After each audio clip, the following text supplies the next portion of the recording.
من يهد الله فلا مضل له ومن يضلل فلا هادي له أشهد أن لا إله إلا الله وحده لا شريك له وأشهد أن محمدا عبده ورسوله هو الذي أرسل رسوله بالهدى ودين الحق ليظهره على الدين كله ولو كره المشركون اللهم صل على محمد وعلى آل محمد كما صليت على إبراهيم وعلى آل إبراهيم وبارك على محمد وعلى آل محمد كما باركت على إبراهيم وعلى آل إبراهيم في العالمين إنك حميد مجيد أما بعد فإن خير الحديث كتاب الله وخير الهدي هدي محمد صلى الله عليه وسلم وشر الأمور محدثاتها وكل محدثة بدعة وكل بدعة ضلالة إن أريد إلا الإصلاح ما استطعت وما توفيقي إلا بالله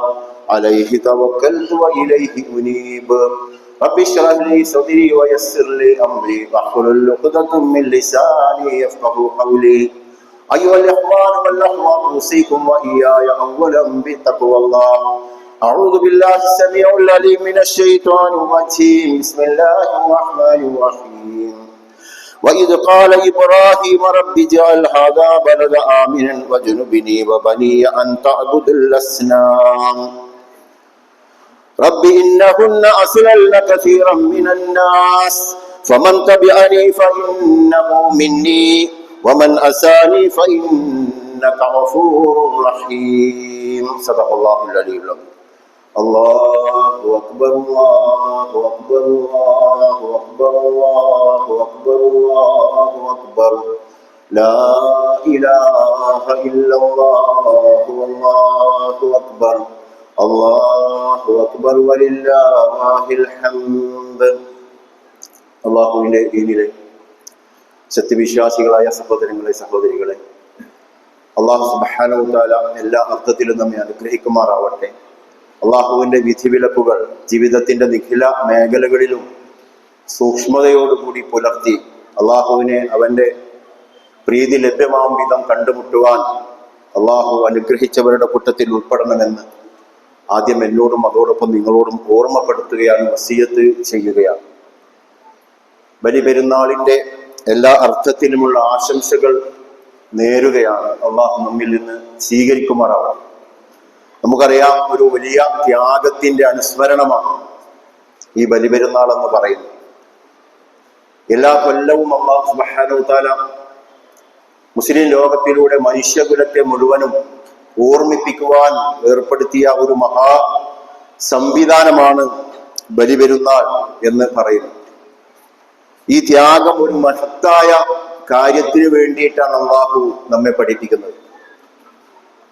അതിഭയാനകമായ ശാശ്വതമായ നരകത്തിൽ നിന്ന് രക്ഷപ്പെടുവാൻ എന്നെന്നും വസിക്കാവുന്ന എല്ലാ ഇഷ്ടങ്ങളും ആഗ്രഹങ്ങളും സാധിക്കുന്ന ഒരിക്കലും അവസാനിക്കാത്ത സ്വർഗം നേടിയെടുക്കുവാനും വേണ്ടി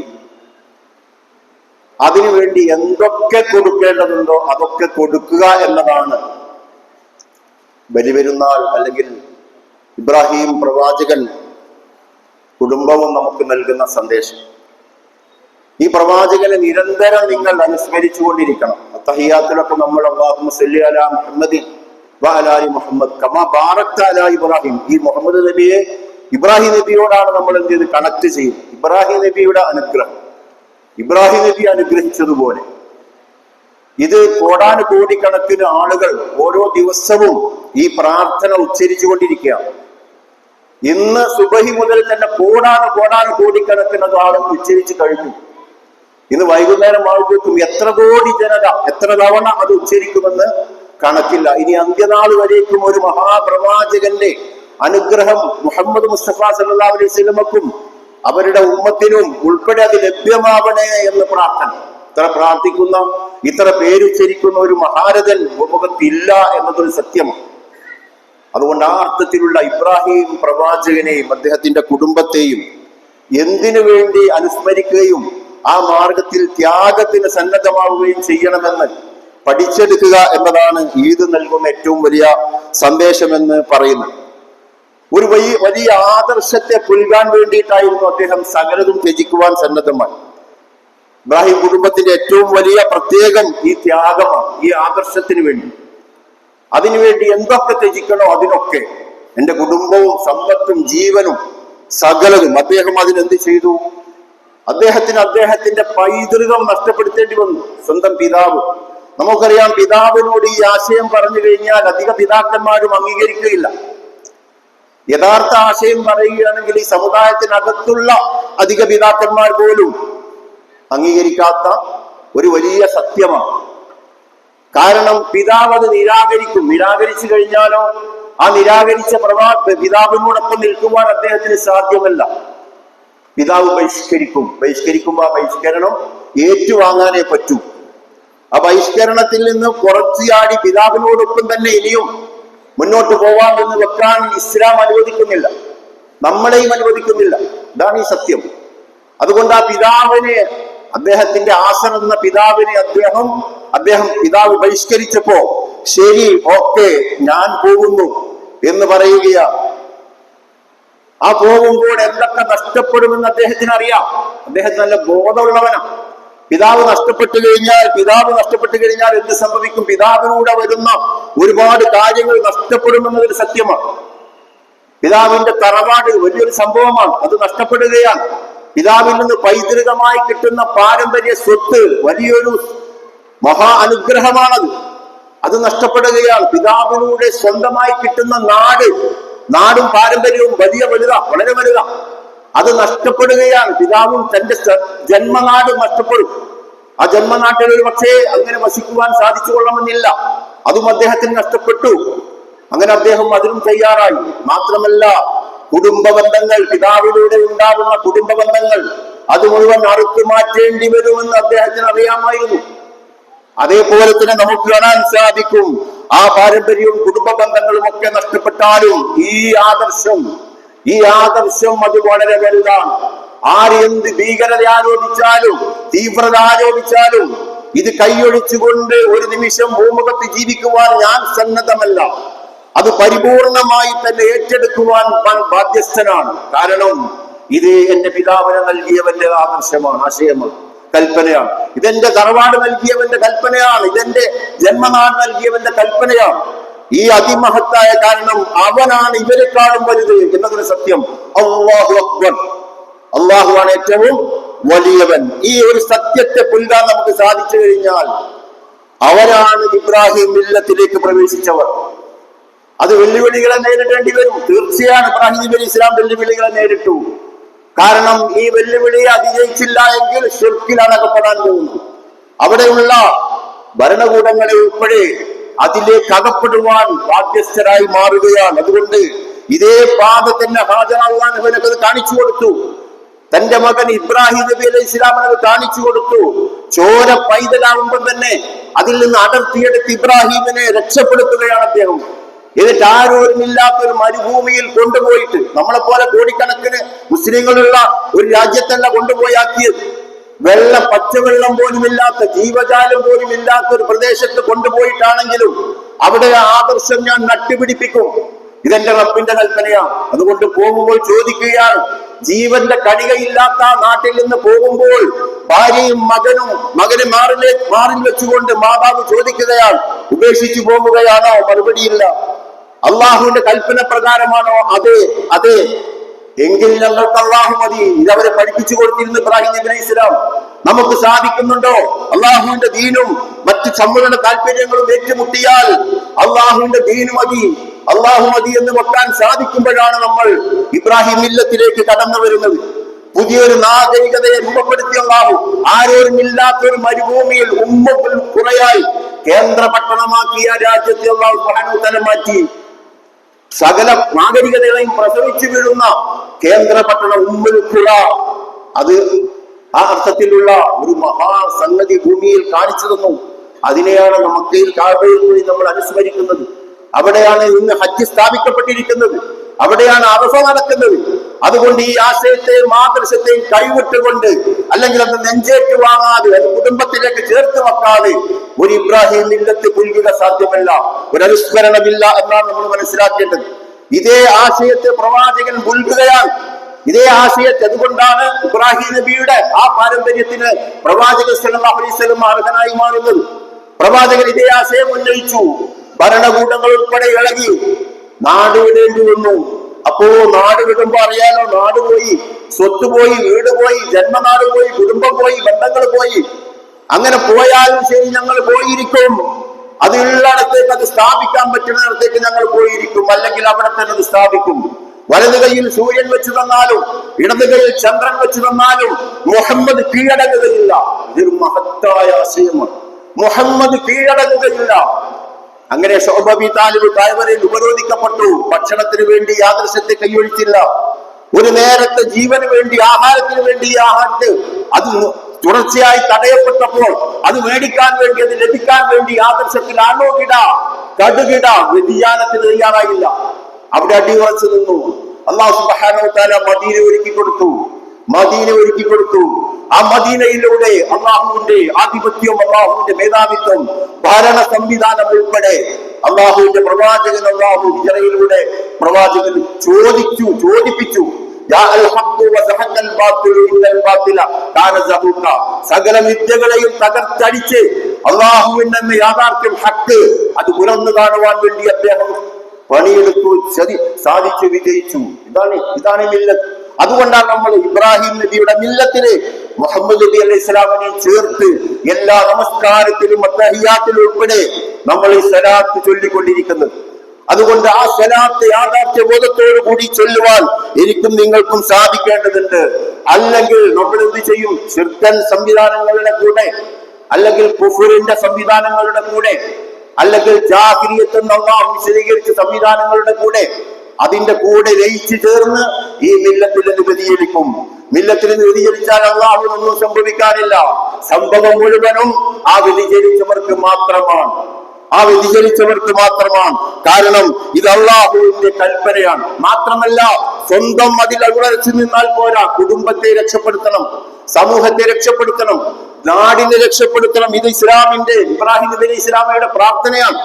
നമസ്കാരം ആദ്യം ഒന്നാമത് കഅബ നിർമ്മിച്ചുകൊണ്ട് അല്ലാഹുവേ നിനക്ക് വിധേയപ്പെടുന്ന ഒരു സമൂഹത്തെ നമസ്കാരത്തിന് വേണ്ടി പ്രാർത്ഥിച്ചുകൊണ്ട് ഇബ്രാഹിം നബി അലൈഹി ഇസ്ലാം അത് ഉണർത്തുകയുണ്ടായി. വജഅൽനി മുഖീമസ്സലാഹ്, കഅബ പണിതുകൊണ്ട് പ്രാർത്ഥിക്കുകയാണ്, അല്ലാഹുവേ നിന്റെ നമസ്കാരത്തെ ഇഖാമത്ത് ചെയ്യുവാനുള്ള സൗഭാഗ്യം ഞങ്ങൾക്ക് നൽകണം. തൊട്ട ഉടനെ തന്നെ അടുത്ത പ്രാർത്ഥന എന്താണ്? റബ്ബി ജഅൽ ഹാദാ ബലദ ആമിന, എന്റെ ഈ രാജ്യത്തെ, എന്റെ ഈ നാടിനെ, എന്റെ ഈ രാജ്യത്തെ നിർഭയത്വത്തിന്റെ നാടാക്കണേ. നിർഭയത്വം എന്ന് പറഞ്ഞാൽ ഇസ്ലാം എന്നർത്ഥം. സമാധാനത്തിന്റെ നാടാക്കണേ. സമാധാനം എന്ന് പറഞ്ഞാൽ ഇസ്ലാമാണ്. ഈമാനും ഇസ്ലാമും എന്നതിന്റെ അർത്ഥം. ഈമാന്റെയും ഇസ്ലാമിന്റെയും നാടാക്കി തരയണമേ എന്ന് അതാക്കി കൊടുത്തുള്ളൂ. അതുകൊണ്ടാണ് അത് അങ്ങനെ ആയി മാറിയത്. ആ അർത്ഥത്തിൽ അത് ഒരു വിശ്വാസിയുടെ. അതുകൊണ്ടാണ് ഇബ്രാഹിം നബി അലൈഹി ഇസ്ലാം പ്രാർത്ഥിച്ച പ്രാർത്ഥന നിങ്ങൾ ഓർക്കണം. കഅബ പണിതുകൊണ്ട് നമസ്കാരവുമായി ബന്ധപ്പെട്ട പ്രാർത്ഥന പ്രാർത്ഥിച്ചതിന് ശേഷം അദ്ദേഹം പ്രാർത്ഥിച്ച പ്രാർത്ഥന വഇദ് ഖാല ഇബ്രാഹിം റബ്ബി ജഅൽ ഹാദാ ബലദ ആമിനൻ വജുനുബിനി വബനിയ അൻ തഅബുദുൽ അസ്നാം. ഇബ്രാഹിം പ്രാർത്ഥിച്ച സന്ദർഭം നിങ്ങൾക്ക് ഓർമ്മയുണ്ടാവണം. എന്റെ ഈ നാടിനെ സമാധാനത്തിന്റെ നാടാക്കണമേ, ഇസ്ലാമിന്റെ ദീനിന്റെ നാടാക്കി മാറ്റണമേ. അത് ഇന്ത്യയിലും പറ്റൂല, പാകിസ്ഥാനിലും പറ്റൂല, ബംഗ്ലാദേശിലും പറ്റൂല, സൗദി അറേബ്യയിലും പിന്നെ തീരും പറ്റൂല. അവിടെയൊക്കെ രാജഭരണമല്ലേ. ദുബൈയിലെ വർത്തമാനത്തിലേ പ്രസക്തിയില്ല. അവിടെയൊക്കെ നമ്മൾ പറഞ്ഞാൽ നമ്മുടെ തലപോവില്ലേ എന്ന് പറയുന്ന ആശയത്തിന്റെ ആളുകൾ ഉണ്ടെങ്കിൽ, അതാണ് നമ്മളുടെ ചിന്തയെങ്കിൽ നമ്മളോടാണ് ഈ പറയുന്നത്. സമാധാനത്തിന്റെ നാടാക്കുക എന്ന് പറയുന്നത് യാതൊരു വിട്ടുവീഴ്ചയുമില്ലാത്ത നിലപാടാണ്. ആരുടെ നിലപാട്? അള്ളാഹുവിന്റെ ഖലീൽ എന്ന് വിശേഷിപ്പിക്കപ്പെട്ട ഇബ്രാഹിം നബിയുടെയും അതേപോലെ തന്നെ അതിനെ അനുധാവനം ചെയ്തുകൊണ്ട് അതേ ഇസ്മായിലി മില്ലത്തിലൂടെ വന്ന മുത്ത് മുഹമ്മദ് മുസ്തഫ സല്ലല്ലാഹു അലൈഹി വസല്ലമയുടെ നിലപാടാണ്. ആ നിലപാടിനെ അഴിമതി വെച്ചുകൊണ്ട് നമ്മൾ എന്തെങ്കിലും നമസ്കാരമോ ദിക്റോ നടത്തിയാൽ അത് വിപരീത ഫലമാകുന്നതാണ്. അതുകൊണ്ടാണ് അല്ലാഹുവിന്റെ പ്രവാചകൻ ഇങ്ങനെ പ്രാർത്ഥിച്ചത് നിങ്ങൾ ഓർക്കണം. എന്നിട്ട് തുടർന്ന് ആ പ്രാർത്ഥന എന്താണ്? അള്ളാഹുവിനോട് പ്രാർത്ഥിക്കുകയാണ്. ഇബ്രാഹിം പ്രാർത്ഥിച്ച സന്ദർഭം ഓർക്കുവിൻ, എന്റെ ഈ നാടിനെ സമാധാനത്തിന്റെ നാടാക്കണമേ, എന്നെയും എന്റെ സന്തതികളെയും വിഗ്രഹാരാധകരും ശിർക്ക് ചെയ്യുന്നവരുമായ ആളുകളിൽ നിന്ന് രക്ഷപ്പെടുത്തണേ. വിഗ്രഹാരാധന ഉൾപ്പെടെ ശിർക്കിലധിഷ്ഠമായ വ്യവസ്ഥയും അതും അവസാനം അതിൽ വിഗ്രഹാരാധനയിൽ വരെ എത്തിയ ജനത, ആ ജനതയിൽ നിന്ന് നീ ഞങ്ങളെ രക്ഷപ്പെടുത്തേണമേ. എന്നിട്ട് പറയുന്നു, റബ്ബി ഇന്നഹുന്ന അസ്ലൽന കസീറൻ മിനന്നാസ്, നാഥാ ഈ വിഗ്രഹങ്ങളും ഇതേപോലെ ശിർക്കിലധിഷ്ഠിതമായ വ്യവസ്ഥയുടെ വക്താക്കളും വളരെ അധികം ആളുകളെ വഴികേടിലാക്കിയിട്ടുണ്ട്, നരകത്തിലെത്തിച്ചിട്ടുണ്ട്. ഈ ആളുകളുടെ പിന്നാലെ കൂടിയ വളരെയധികം ആളുകളെ അക്സറഹും ലാ യഅലമൂൻ എന്നൊക്കെ ഖുർആൻ പറഞ്ഞതുകൊണ്ടാണ് അധിക ജനങ്ങളും അതിൽ പെട്ടുപോകുന്നുണ്ട് റബ്ബേ. അതുകൊണ്ട് അതിൽ നിന്ന് രക്ഷപ്പെടുത്തണമേ എന്നാണ്. അതുകൊണ്ട് എന്റെ സന്താന തലമുറകളെ നീ അതിൽ പെടുത്തില്ലേ എന്നാണ് ഇബ്രാഹിം നബി അലൈഹി സ്വലാം പ്രാർത്ഥിക്കുന്നത്.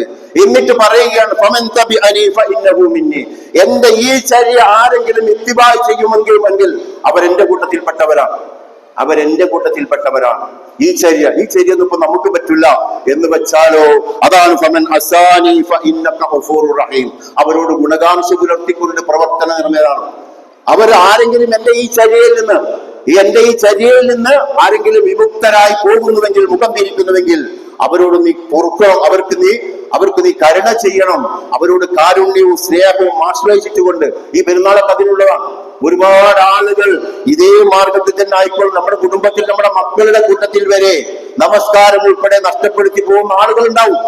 അല്ലെങ്കിൽ തോന്നുമ്പോ ചൊല്ലിയായ ആളുകൾ, മക്കൾ നമ്മുടെ കുടുംബത്തിൽ തന്നെ ഉണ്ടാവും. അവരെയൊക്കെ ചേർത്ത് പിടിച്ചുകൊണ്ട് റബ്ബേ അവർക്ക് നീ രക്ഷ നൽകണമേ, സമാധാനം നൽകണമേ, അവർക്ക് നീ ഈ മാർഗം കാണിച്ചു കൊടുക്കുവാനുള്ള ഒരു അവസരം ഉണ്ടാക്കി തരണേ. അദ്ദീനു വന്നസീഹ, എല്ലാ ജനത്തോടും അല്ലാഹുവിന്റെ സകല സൃഷ്ടികളോടുമുള്ള ഗുണകാംക്ഷയാണ് ദീന്. പക്ഷേ നമ്മൾ അപ്പോഴും ഒക്കെ എവിടെയായിരിക്കണം? ഈ മില്ലത്ത് ആധിപത്യത്തിൽ ഉൾപ്പെടെ ഒരു പങ്കുകാരെയും ഞാൻ ചേർക്കുകയില്ല എന്ന് ആ അർത്ഥത്തിൽ തീർത്ത് പറയുന്നവരുടെ കൂട്ടത്തിൽ ഞാനും നിങ്ങളും ഉണ്ടാവണം. ആ ഉണ്ടാവുക എന്നതാണ് ഇസ്ലാമിന് നമ്മൾ മനസ്സിലാക്കേണ്ടതുണ്ട്. അതുകൊണ്ടാണ് അല്ലാഹു സുബ്ഹാനഹു വ തആല പറയുന്നു, ഖുൽ സദഖല്ലാഹ്, അല്ലാഹു പറഞ്ഞത് മുഴുവൻ സത്യമാണ് കേട്ടോ. എന്നിട്ട് അല്ലാഹു ഫത്തബിഉ മില്ലത ഇബ്രാഹീമ ഹനീഫ, നിങ്ങൾ ഇബ്രാഹിമിന്റെ മില്ലത്തിനെ ഹനീഫായിട്ട് യാതൊരുവിധ വക്രതയുമില്ലാതെ ഋജുമാനസനായി നിഷ്കളങ്കമായി നിങ്ങൾ പൂർണ്ണമായി നിങ്ങൾ പിൻപറ്റിക്കൊള്ളണം എന്നാണ് ഹനീഫ. കാരണം എന്താണ്? വമാ കാന മിനൽ മുശ്രിക്കീൻ, അദ്ദേഹം ഒരർത്ഥത്തിലും ശിർക്ക് ചെയ്യുന്നവരുടെ കൂട്ടത്തിൽ, മദ്യം വിളമ്പുന്ന വ്യഭിചാരശാലകൾ നടത്തുന്ന, അള്ളാഹുവിന്റേതല്ലാത്ത വ്യവസ്ഥിതികൾ കൊണ്ട് നടക്കുന്ന ആളുകളുടെ കൂട്ടത്തിൽ പെട്ടവനായിരുന്നില്ല ഇബ്രാഹിം. അത് നമ്രൂദിനോട് നമുക്ക് കാണാൻ സാധിക്കും. അദ്ദേഹം പിതാവിനോട് പറഞ്ഞു പോകുന്ന അവസാനിപ്പിച്ചില്ല. അദ്ദേഹം ഭരണകൂടത്തിന്റെ അടുത്തേക്കാണ് പിന്നീട് പോകുന്നത്. നമ്രൂദിനോട് പിതാവിനോട് എടുത്ത നിലപാട് പോലും സ്വീകരിക്കുവാൻ അദ്ദേഹം സന്നദ്ധമായില്ല. പിതാവിനോട് പറ്റില്ലെങ്കിൽ സലാം എന്ന് പറഞ്ഞ് പിരിഞ്ഞു പോരാൻ പറ്റും, പക്ഷെ നമ്രൂദിനോട് അതിന് അനുവാദമില്ല. പോരാടി മരിക്കും, ഞാൻ വിടില്ല നിന്നെ എന്നാണ് പറയാൻ അദ്ദേഹം. അത് ഹിക്മത്തോടു കൂടി അദ്ദേഹം പറഞ്ഞതിന് ശേഷമാണ് നമ്രൂദിനോട്. അപ്പോഴാണ് പുറത്ത് വിട്ടുപിരിഞ്ഞു പോവാൻ സന്നദ്ധമല്ലാത്ത ഇബ്രാഹിമിന് വേണ്ടി അഗ്നികുണ്ഡം നമ്രൂദ് ഒരുക്കിയത്. ആ അഗ്നികുണ്ഡത്തിന് നിന്നുകൊടുക്കുകയാണ് ഇബ്രാഹിം നബി അലൈഹി സ്വലാം. ഇതിൽ കിടന്ന് വെന്ത് മരിച്ചാലും ശരി, ഈ ആശയത്തിൽ നിന്ന് നിന്നെ വിട്ട് ഞാൻ പോകില്ല. നിന്റെ അടിമകളല്ല ഈ ജനത, നിന്റെ ആധിപത്യത്തിന്റെ കീഴിലല്ല ഇവർ വളരേണ്ടത്. മൂസാ അലൈഹി സ്വലാം ഫറോവയോട് പറഞ്ഞ വർത്തമാനം, ഫറോവയോട് അള്ളാഹു ഇടപെട്ടു. രണ്ട് സ്ഥലത്തും അള്ളാഹു ഇടപെട്ടു.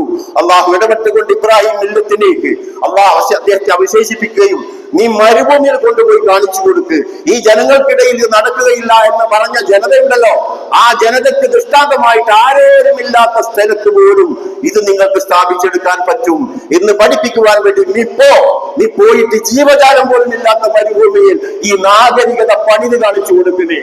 അതാണ് നിന്റെ മാതൃക. എന്നിട്ട് അതിലേക്ക് വരുന്ന ആളുകളുടെ, അതുകൊണ്ടാണ് ഇബ്രാഹിം നബി അലൈഹി ഇസ്ലാമിനെ പിൻപറ്റ എന്റെ തലമുറക്ക് മുഴുവനും ഇത് ബാധകമാണോ എന്ന് അദ്ദേഹത്തോട് ചോദിക്കുന്നുണ്ട്. അപ്പൊ അദ്ദേഹം പറയുന്ന വർത്തമാനം, ലാ യനാലു അഹദുൽ വാലിമീൻ, എന്റെ പാരമ്പര്യം ശിർക്ക് ചെയ്യുന്നവർക്ക് ബാധകമല്ല.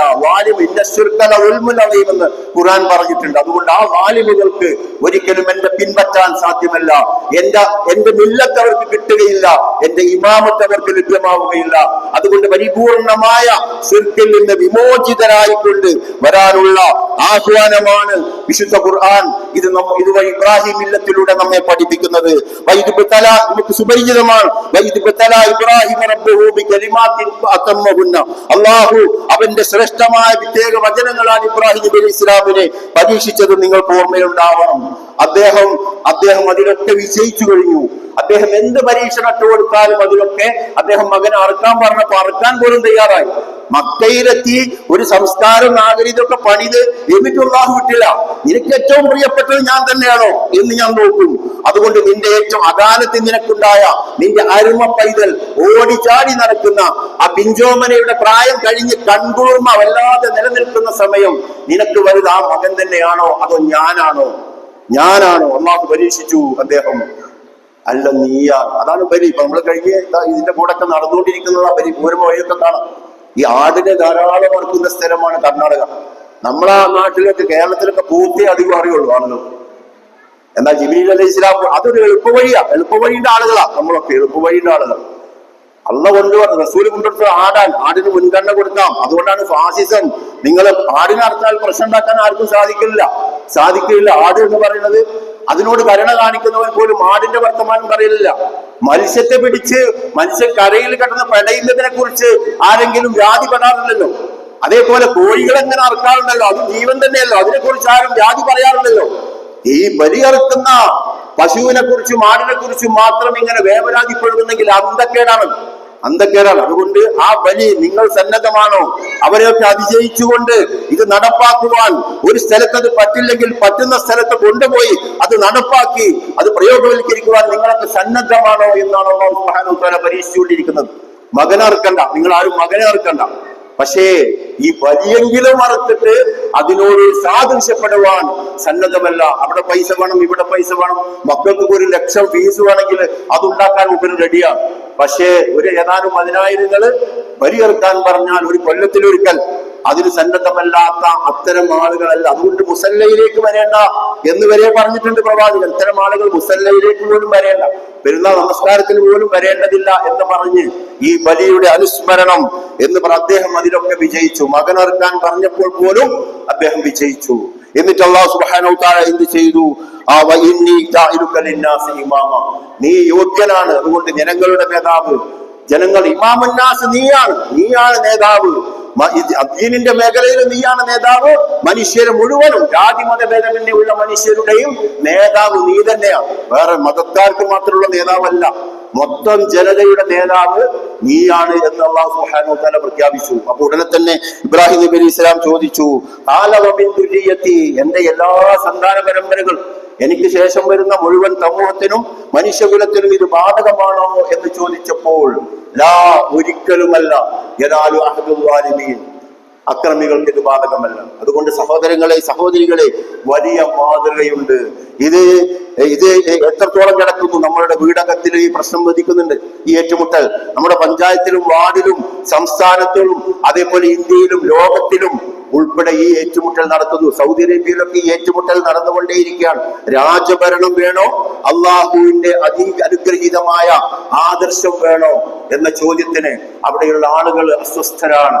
അവിടെയുള്ള ആളുകൾ കിട്ടിയ സന്ദർഭം ഉപയോഗിച്ച് അമേരിക്ക ഉൾപ്പെടെയുള്ള കൊടിയ ശിർക്കിലധിഷ്ഠിതമായ, ക്രൂരതയിലധിഷ്ഠിതമായ പിഞ്ചോമനകളെ പോലും, ചെറിയ പൈതങ്ങളെ പോലും 100 കണക്കിന് ആളുകളെ കൊല്ലാൻ മടിയില്ലാത്ത അത്തരം അക്രമികളിൽ നിന്നും മർദ്ദകരിൽ നിന്നും വിമോചിതരാവാൻ വല്ലാത്തൊരു വിളിയാണ് സമൂഹത്തിൽ നടത്തപ്പെട്ടുകൊണ്ടിരിക്കുന്നത്. അതുകൊണ്ട് നമ്മൾ എവിടെ നിൽക്കുന്നു? ഇറാൻ ഉൾപ്പെടെ അതിന് നേതൃത്വം കൊടുത്തുകൊണ്ടിരിക്കുമ്പോൾ, ഹിസ്ബുള്ള ഉൾപ്പെടെ അതിന് നേതൃത്വം കൊടുത്തുകൊണ്ടിരിക്കുമ്പോൾ, അതേപോലെ ഖത്തറും അതുപോലുള്ള ഒരുപാട് രാജ്യങ്ങൾ അതിന് മുന്നണി പോരാളികളായി നിലനിൽക്കുമ്പോൾ നമ്മൾ ഏത് ആശയത്തോടാണ് നമ്മൾ കൂടുതൽ അടുത്ത് നിൽക്കുന്നത്? പ്രായോഗികമായി വിശ്വാസത്തിൽ ഉണ്ടാവാം, പക്ഷേ ഈ ഹക്ക് പ്രാവർത്തികമാക്കണം, ഇത് വിളിച്ചു പറയണം, അതിനുവേണ്ടി ക്ഷമ കാണിക്കണം. അല്ലാതെ ആമനു അമിനു സ്വാലിഹാത്ത് എന്ന് പറഞ്ഞ് നിൽക്കാൻ ഇസ്ലാം അനുവദിക്കുന്നില്ല. അതുകൊണ്ട് അതിന്റെ വക്താക്കളായി, അതിന്റെ പ്രയോക്താക്കളായി മാറാൻ എനിക്കും നിങ്ങൾക്കും സാധിക്കേണ്ടതുണ്ട്. അപ്പോഴാണ് നമ്മൾ യഥാർത്ഥ വിശ്വാസികളായി ഇബ്രാഹിം മില്ലത്തിലേക്ക് പ്രവേശിച്ചവരായി മാറുക അതുകൊണ്ട് ബാംഗ്ലൂരിലൊക്കെ അതിനൊരുപാട് സാധ്യതകളാണ്. അത്തരം ഈ പൂർത്തീകരിക്കപ്പെട്ട സക്കാത്ത് ഉൾപ്പെടെയുള്ള ഈ സംവിധാനങ്ങൾ പള്ളികളിൽ ഉൾപ്പെടെ സ്ഥാപിച്ചെടുക്കേണ്ട ഒരവസ്ഥയുണ്ട്. സക്കാത്ത് ഇല്ലാതെയാണ് ഇതിനെ കളവാക്കും എന്ന് ഖുർആൻ പറഞ്ഞ നമസ്കാരമാണ് പള്ളികളിൽ വരെ നടത്താക്കപ്പെട്ടുകൊണ്ടിരിക്കുന്നത്. എന്തോ ചില സദക്കകൾ നുള്ളിക്കൊടുത്താൽ വീടുന്നതല്ല സക്കാത്ത്. സുന്നത്ത് പോലെ നമസ്കരിച്ചത് കൊണ്ട് വീടുന്നതല്ല ഫർദ് നമസ്കാരം എന്നതുപോലെ തന്നെ അത് എട്ടവകാശികൾക്ക് തന്നെ ശേഖരിച്ച് എത്തിക്കുന്നു എന്ന് ഉറപ്പുവരുത്തുന്ന പള്ളികൾക്ക് അതിന്റെ പ്രാധാന്യം കൊടുക്കേണ്ടതുണ്ട്. അല്ലെങ്കിൽ അത്തരം പള്ളി ഭാരവാഹികൾ അള്ളാഹുവിന്റെ മുമ്പിലെത്തുമ്പോൾ ഈ അവകാശികൾ നമ്മുടെ മുമ്പിൽ വരിക തന്നെ ചെയ്യും. ഇത്തരം ആളുകളുടെ കയ്യിൽ നീ പള്ളി കൊടുത്തിരുന്നു, ഭവനം കൊടുത്തിരുന്നു, അവർക്ക് സ്വാധീനം കൊടുത്തിരുന്നു, അവർ 5 നേരം അവിടെ പോയി ആ പള്ളിയുമായി ബന്ധപ്പെട്ടിരുന്നു, എന്നിട്ടും ഞങ്ങളുടെ അവകാശത്തിന് വേണ്ടി വാങ്ങിത്തരാൻ, അതിന്റെ ഞങ്ങൾ അന്വേഷിച്ച് കണ്ടെത്തി ഞങ്ങളടുത്ത് ഞങ്ങളുടെ അവകാശം എത്തിച്ചു തരാൻ ഇയാൾ പണിയെടുത്തിട്ടില്ല, ഇവൻ പണിയെടുത്തിട്ടില്ല എന്നവിടെ പറഞ്ഞു കഴിഞ്ഞാൽ ദീനിനെ കളവാക്കി. അതാണ്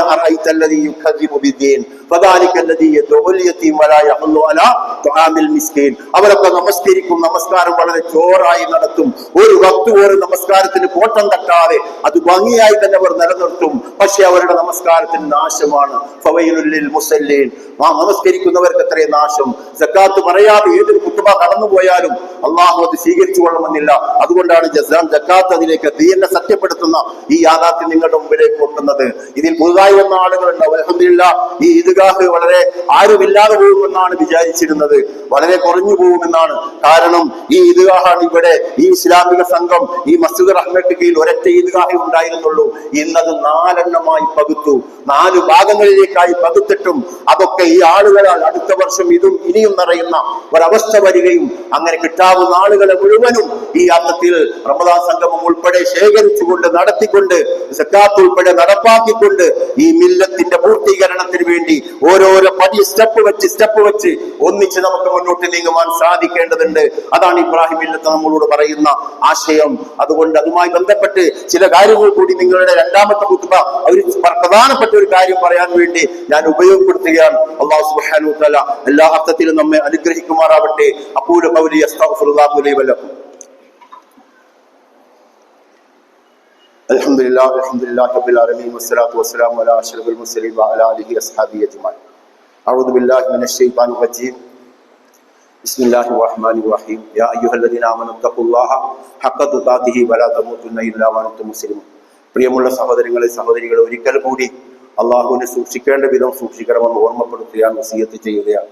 അല്ലാഹു അക്ബർ അല്ലാഹു അക്ബർ അല്ലാഹു അക്ബർ അല്ലാഹു അക്ബർ ലാ ഇലാഹ ഇല്ലല്ലാഹു അല്ലാഹു അക്ബർ അല്ലാഹു അക്ബർ വലില്ലാഹിൽ ഹംദ്. ബലിപെരുന്നാൾ തക്ബീർ പ്രത്യേകം സുന്നത്താണ്. 4 ദിവസം വരെ ദുൽഹജ്ജ് 13 അസർ വരെ, ദുൽഹജ്ജ് 10, 11, 12, 13 അസർ വരെ സുന്നത്താക്കപ്പെട്ട ഒന്നാണ് തക്ബീർ എന്ന് പറയുന്നത്. എന്നാൽ ചെറിയ പെരുന്നാളിന് ഇമാമ് മിമ്പറിൽ കയറുന്നതോടുകൂടി തക്ബീറിന്റെ ആ സുന്നത്ത്, പ്രത്യേകമായ സുന്നത്ത് അവസാനിക്കും. അതുകൊണ്ട് ഈ 4 ദിവസവും ഈ സുന്നത്ത് എടുക്കുന്നു എന്ന് ഉറപ്പുവരുത്താൻ എനിക്കും നിങ്ങൾക്കും കുടുംബത്തിനും സാധിക്കേണ്ടതുള്ള ഒന്നിൽ സ്വീകരിക്കുമാറാണ്. ഒരു പ്രത്യേക കാര്യം പറയാൻ ഈ രണ്ടാമത്തെ ഖുത്ബ ഞാൻ ഉപയോഗപ്പെടുത്തുകയാണ്. അതെന്താണെന്ന് ചോദിച്ചാൽ, നമ്മളുടെ കുട്ടികൾ വളരെ ശക്തമായ വെല്ലുവിളികൾ നേരിട്ടുകൊണ്ടിരിക്കുകയാണ്. പുതിയ തലമുറ അവർക്ക് പിടിച്ചു നിൽക്കാൻ സാധിക്കുന്നില്ല. നമുക്ക് നമ്മുടെ വല്യാപ്പയും വല്ലിപ്പയും വല്യമ്മയൊക്കെ പഠിപ്പിച്ചു തന്ന ഈമാനുണ്ട്. നമ്മളുടെ മദ്രസയിൽ നിന്ന് പഠിച്ച ഈമാൻ നമ്മുടെ കയ്യിലുണ്ട്, പരലോകബോധം, മരണചിന്ത. എന്നാൽ പുതിയ തലമുറക്ക് അതിനേക്കാളും മറികടക്കുന്ന നമ്മളുടെ ഈമാൻ അവർക്ക് വേണ്ട വിധം പകർന്നു കൊടുക്കാൻ സാധിക്കുന്നില്ല. അത് മാത്രമല്ല, ലിബറലിസ്റ്റുകളും അതുപോലുള്ള താന്തോന്നികളും LGBTQ എന്നൊക്കെ പറയുന്ന ആശയക്കാരും ഒക്കെ കോളേജിലും ക്യാമ്പസുകളിലും ഒക്കെ അവരെ വളഞ്ഞു പിടിച്ചുകൊണ്ടിരിക്കുകയാണ്. എനിക്ക് വേണ്ടപ്പെട്ട ഒരു കുട്ടി ഏതാനും ദിവസം മുമ്പ് ചോദിക്കുകയാണ്, ഇസ്ലാമിലെ വിവാഹം, പെൺകുട്ടി ചോദിക്കുകയാണ്, ഇസ്ലാമിലെ വിവാഹം അങ്ങനെ നിർബന്ധമൊന്നും അല്ലല്ലോ. ഞാൻ ഞെട്ടിപ്പോയി. യഥാർത്ഥം ഞെട്ടലാണ് എനിക്കുണ്ടായത്. പഠിച്ച തമ്പുരാനെ, എൻ്റെ ഈ മകൾക്ക് എങ്ങനെ ഇത്, എൻ്റെ മകളെല്ലാം വേറെ കുടുംബത്തിൽപ്പെട്ട മകളാണ്, എങ്ങനെ ഇവിടുന്ന് ഈ വിവരം, ഇങ്ങനെ ഒരു ആശയം കിട്ടി? നേരെ മറിച്ച് എന്താണ് നമ്മൾ യാഥാർത്ഥ്യം എന്താണ്? 4-ൽ 3 വിവാഹമാണ്. ദീനിന്റെ 4-ൽ 3 ഭാഗവും വിവാഹമാണ്. ആദർശത്തിന്റെ നിശ്ചിത വിവാഹം 3-ൽ 2, 3 ഭാഗമാക്കിയാൽ 2 ഭാഗവും വിവാഹമാണ്. ആർക്കെങ്കിലും വിവാഹം കഴിക്കാൻ സാധിച്ചിട്ട് അവർ വിവാഹിതരായി മാറുന്നില്ല എങ്കിൽ അവൻ നമ്മിൽപ്പെട്ടവനല്ല. റസൂൽ പറയാ, നമ്മിൽപ്പെട്ടവനല്ലെങ്കിൽ പിന്നെ എന്ത് ദീൻ, എന്ത് ഇസ്ലാം? ഈ ഒരു ബോധം വളരെ വ്യക്തമായി അപബോധം മനഃശാസ്ത്രപരമായി കുട്ടികൾക്ക് ബോധ്യപ്പെടുത്തി കൊടുക്കുന്ന ഒരവസ്ഥ നമുക്കുണ്ടാവും. അതിനനുസരിച്ചുള്ള മദ്രസ സിലബസ് ഈ സംഘത്തിന്റെ കീഴിൽ ബാംഗ്ലൂരിലൊക്കെ വ്യാപകമായി നടക്കുന്നുണ്ട്. 10-20 ചില രാഷ്ട്രങ്ങളിൽ ഓൺലൈനായിട്ടും 10-16ഓളം സ്ഥലത്ത് ഫിസിക്കലായിട്ടും ഓഫ്ലൈനായിട്ടും നടത്തപ്പെടുന്ന ഈ മദ്രസയിലെ പഠിച്ചിറങ്ങുന്ന കുട്ടികൾ ഞങ്ങളുടെ നാട്ടിൽ ഈ സിലബസ് നടപ്പാക്കിയപ്പോൾ ഞങ്ങളൊരു അലൂമിനി നടത്താൻ വേണ്ടി ഒരു കണക്കെടുത്ത് നോക്കിയപ്പോൾ ആ സിലബസ് അനുസരിച്ച് പഠിച്ച കുട്ടികൾ 16 MBBS പൂർത്തിയാക്കിയ ഡോക്ടർമാർ, PG എടുത്ത് ജോലി ചെയ്തുകൊണ്ടിരിക്കുന്നവരുമായ ഡോക്ടർമാർ. അപ്പം ഈ സിലബസ് പഠിച്ചാൽ ആദ്യം ഭൗതിക വിദ്യാഭ്യാസമാണ് നേടിയെടുക്കുക. എന്നാൽ തൊട്ടപ്പുറത്ത് ഇതിന്റെ 3 ഇരട്ടി കുട്ടികളുള്ള മദ്രസയിൽ ഒരാൾ പോലും ഇല്ല. അക്ഷരാർത്ഥത്തിൽ പറയുകയാണ്, അള്ളാഹുവിനെ മുൻനിർത്തി പറയുന്ന ഒരാൾ പോലും ഇല്ല. അതുകൊണ്ട് ഭൗതികമായ വിദ്യാഭ്യാസത്തിലും അതോടൊപ്പം ദീനിനോടുള്ള അവബോധവും സ്നേഹവും അതിന്റെ ചിന്തകളോടുള്ള ആദരവും നമ്മൾ ആരും പറഞ്ഞു കൊടുക്കാതെ തന്നെ ഓൺലൈനിൽ സെർച്ച് ചെയ്ത് ഈ ദീനിന്റെ എല്ലാ ഭാഗങ്ങളും പഠിപ്പിക്കുന്ന കുട്ടികളായി, തലമുറകളായി, ഇസ്ലാമിക പ്രവർത്തകരായി മാറ്റുന്ന സിലബസ്. അല്പം പോലും ശിർക്കിന്റെ കണിക പോലും ഇല്ലാതെ ഒരർത്ഥത്തിലും ഒരു മേഖലയിലും, അധികാര മേഖലയിലോ അല്ലെങ്കിൽ ആരാധന മേഖലയിലോ എവിടെയും ഒരു ശിർക്കിന്റെ കണിക പോലും ഇല്ലാതെ കുട്ടികളെ സ്ഫുടം ചെയ്തെടുക്കുന്ന ഈ സിലബസിനെ കുറിച്ചുള്ള വിവരം നിങ്ങൾക്ക് പുറത്തു വെച്ചിട്ടുണ്ട്. നിങ്ങളുടെ സുഹൃത്തുക്കൾക്ക്, നിങ്ങൾക്ക് മക്കളില്ലെങ്കിൽ നിങ്ങളുടെ സുഹൃത്തുക്കൾക്ക് മക്കളുണ്ടോ എന്ന് ആലോചിച്ച് അതവർക്ക് കൊടുക്കണം. ഇപ്പോ അവരുടെ സുഹൃത്തുക്കളുടെ മക്കൾ എനിക്ക് ഓർമ്മയില്ല എങ്കിൽ ഓർമ്മ ഉണ്ടാക്കി ഒന്ന് അന്വേഷിച്ച് ചിന്തിച്ച് കണ്ടെത്താമെന്ന് കരുതിയിട്ടെങ്കിലും ആ ഫോൺ നമ്പറും സംഗതികളും വാങ്ങി നിങ്ങൾ പോകണം. എന്നിട്ട് ഒരു കുട്ടിയെങ്കിലും ഈ അർത്ഥത്തിൽ പൂർണ്ണമായ വിമോചനത്തിന്റെ ഒരാശയം ഈ ലോകത്ത് തന്നെ റബ്ബന ആതിനാ ഫിദ്ദുനിയ ഹസന വഫിൽ ആഖിറതി രണ്ട് ലോകം ഒരുപോലെ, ഈ ദുനിയാവിൽ തന്നെ ഹസനത്തും നാളെ പരലോകത്ത് ശാശ്വതമായ മോചനം ലഭിക്കുന്ന അത്തരം സിലബസുകളെ തിരിച്ചറിഞ്ഞുകൊണ്ട് അതിലേക്ക് കാലഘട്ടത്തിന്റെ സകല വെല്ലുവിളികളെയും ആനന്ദദായമായി ആഹ്ലാദകരമായി അള്ളാഹുവിനെ മുൻനിർത്തിക്കൊണ്ട് നേരിടാനുള്ള കരുത്ത് നൽകുന്ന ഈ സിലബസിലേക്ക് മക്കളെ നിങ്ങൾ ശേഖരിച്ച് തരണമെന്നാണ് പറയാനുള്ളത്. 1600ഓളം കുട്ടികൾ ഈ സിലബസിൽ മലപ്പൂരിൽ പഠിക്കുന്നുണ്ട്. അതേപോലെ 160ഓളം അധ്യാപകർ ഇതിൽ വർക്ക് ചെയ്തുകൊണ്ടിരിക്കുന്നുണ്ട്. ആ അർത്ഥത്തിൽ ഇനിയും ഒരുപാട് സാധ്യതകളുണ്ട്. അതിന്റെ സാധ്യതകളിലേക്കൊക്കെ നിങ്ങൾ വഴിവെളിച്ചം കാണിക്കണമെന്ന് രണ്ടാമത്തെ ഖുതുബ അടുത്ത തലമുറയെ ലക്ഷ്യം വെച്ചുകൊണ്ട് രണ്ടാമത്തെ ഖുതുബയിൽ വളരെ ഗൗരവത്തോടു കൂടി തന്നെ നിങ്ങൾ ഉണർത്തുകയാണ്. അള്ളാഹു എല്ലാ അർത്ഥത്തിലും കാര്യങ്ങളെ ഹക്കിനെ ഹക്കായി തന്നെ മനസ്സിലാക്കിക്കൊണ്ട് അതിനെ ഇത്തിബാ ചെയ്യുവാനുള്ള കഴിവും തൗഫീഖും നമുക്ക് നൽകുമാറാവട്ടെ. അള്ളാഹു നമ്മുടെ സംഘടനാ ഭേദമന്യേ നമ്മുടെ ഈ സമുദായത്തെ ഏറ്റവും ഒന്നായി മാറപ്പെടുന്ന ഒരുപാട് പിതാവിന്റെ മക്കൾ വ്യത്യസ്ത അഭിപ്രായം ഉണ്ടാവും. പക്ഷെ എത്ര അഭിപ്രായ വ്യത്യാസം ഉണ്ടായാലും ആ പിതാവ് കുടുംബം എന്ന പേരിൽ ഒന്നിച്ചതുപോലെ അള്ളാഹു ദീന് എന്ന പേരിൽ ഒന്നിക്കുന്നൊരവസ്ഥ കാണുവാൻ അള്ളാഹു നീ ഞങ്ങളെ സഹായിക്കണേ തമ്പുരാനെ. ഞങ്ങളെ നീ ഒറ്റക്കെട്ടാക്കി മാറ്റി തരണേ തമ്പുരാനെ. ഞങ്ങൾക്കിടയിൽ ഹൃദയത്തിന്റെ ഐക്യം പ്രദാനം ചെയ്യണേ തമ്പുരാനെ. ഇതര സമുദായത്തോട് ഏറ്റവും സ്നേഹത്തോടുകൂടി ബന്ധപ്പെടുവാൻ ഞങ്ങളെ സഹായിക്കണേ.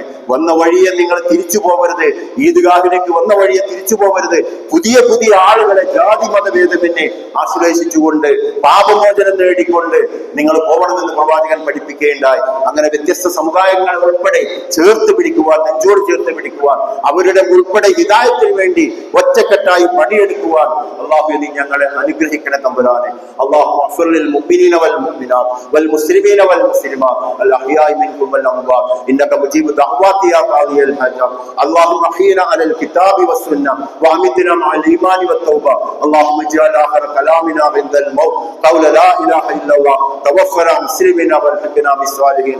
اللهم أجرنا من النار.